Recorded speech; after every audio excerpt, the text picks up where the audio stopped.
તથા મારા વાલા વિદ્યાર્થી ભાઈઓ તથા બહેનો, આજે હું તમને બેટી બચાવો બેટી પઢાઓ અભિયાન વિશે 2 શબ્દો કહેવા માંગુ છું. તો આપ સૌ શાંતિથી સાંભળો એવી મારી નમ્ર વિનંતી છે.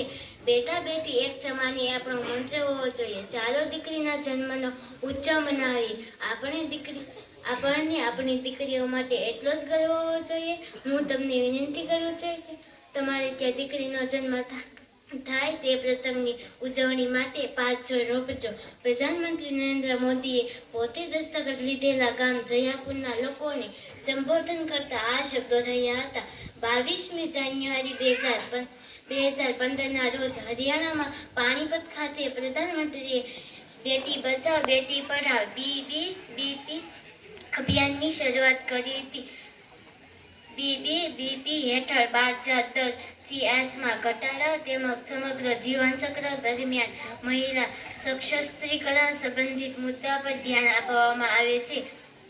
આ અભિયાન મહિલા અને બાળ વિકાસ મંત્રાલય અને આરોગ્ય અને કલ્યાણ મંત્રાલય એમ 3 મંત્રાલયોના પ્રયાસો સાથે હાથ ધરવામાં આવ્યું છે. સંવેદન તાલીમ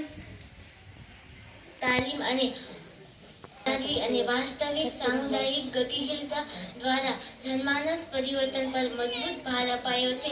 યોજનાના મહત્વના તત્વોમાં પ્રથમ તબક્કા PJ અને PNDT એક્ટનો અમૂલ જાગૃતતા કરવામાં પ્રયત્નશીલ છે. પ્રધાનમંત્રી પણ લોકોને